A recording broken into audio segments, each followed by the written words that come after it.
We start with the politics of coalitions. Earlier, DA leader John Steenhuisen confirming who's come on board. EFF's chief commander, Julius Malema, on the other hand, saying the party's negotiation team didn't establish anything with the African National Congress, who, remember, the Red Berets tabled coalition principles, including the amendment of the Constitution to realize land expropriation without compensation. Our reporter, Govan Whittles, has been monitoring this, and he joins us live now. Govan, thank you very much for joining us this afternoon. Perhaps to start with the official opposition, the Democratic Alliance. A very interesting briefing earlier today. The PA not part of coalition talks in Johannesburg? Yeah, they're not part of it, and what's clear from the briefing by John Steenhuisen is that the DA is going into government in a number of municipalities. And what we could read from that press briefing is that they've already secured a number of coalition agreements with their traditional parties, parties like the IFP, the UDM, the ACDP. These are parties that the DA has worked with in 2016, and they're carrying that relationship over. What's interesting this time around is that they're formalizing the way in which they'll be working in these coalitions. The characteristic that for the better part of the last term of government defined the coalitions has been how easily they were broken down and disagreements emerged between them. This time, the Democratic Alliance looking for a coalition agreement structure which they could take to a court of law. They're looking for things that are legally binding. They're willing to incorporate a service delivery agenda which is made up of the DA's manifesto points as well as the other parties in the coalition government's manifesto points, and have a service agreement that's rolled out in the municipality based on that. But they do want that backstop, the guarantee that they'll be able to work things out with their coalition partners in a court of law, perhaps in the CCMA. They haven't said what the mechanism will be just yet. But let's have a look at what John Steenhuisen had to say about it. In terms of the metros, and I know this is the one that everyone's watching, and obviously the numbers there and the results have thrown up a huge number of very highly complex configurations of parties. And it is proving quite a challenge to bring people together around a common set of values and principles to form those coalitions. But we've been heartened. There have been a number of talks. We've had bilateral engagements with Action SA, the Freedom Front, as well as the ACDP. Up there, we had a meeting yesterday of party leaders that included the Freedom Front, the IFP, the UDM, the ACDP, Action SA and the Patriotic Alliance. And I'm sure that I will deal with a little bit more about the outcomes of that yesterday. But the meeting essentially ended with us agreeing to go back and have a look at what is possible in the metros and to continue the engagement ahead of trying to be able to form a key government there. Very interesting briefing. And then to the EFF. I mean, one would have assumed at this point, with Egeruleni as it stands, the two could easily form a coalition, but then we hear they're not willing to work with the African National Congress. Big surprise coming out of that briefing today by Julius Malema, not only in Ekurhuleni but also in Nelson Mandela Bay. It'll be a walkover for the ANC and the EFF if they had to team up. But he's made the comment saying that they've closed the door to the African National Congress.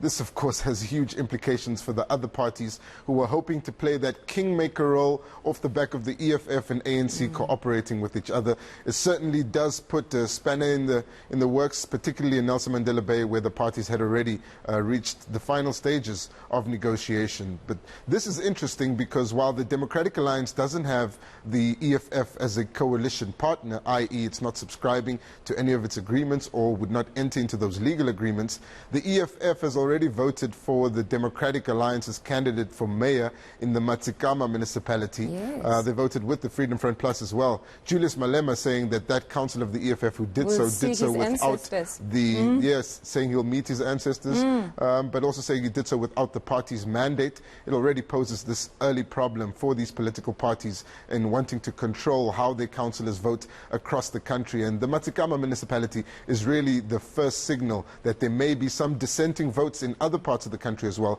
which could swing it away to an unexpected result. Let's have a look at what Julius Malema had to say. The ANC wanted to rush into discussing power sharing and positioning municipalities before discussing the principle and policies raised by the EFF. Based on this report, War Council resolved to stop coalition discussions and negotiations with the ANC because they are failing to provide clear commitments and timelines on the key issues raised as the basis for negotiations. The ANC was unable to give clear commitment on issues that we have raised. This is despite the EFF's negotiations team giving the ANC an opportunity to present alternative timelines and deadline on all these important policy questions. Way forward. The EFF will not be voting for and will not support any candidate put forward by the ANC in all municipalities for all positions, including positions of Speaker, Chief Whips and Mayors. The EFF will not vote for political parties that did not approach us for coalition discussions. In municipalities where there is sufficient consensus and possibilities to win, the EFF will field candidates for positions in the municipalities, and in each instance we will publish the basis, principle and policies of such a collaboration. And then to the Patriotic Alliance. They've negotiated control over an entire municipality. Which one is this one?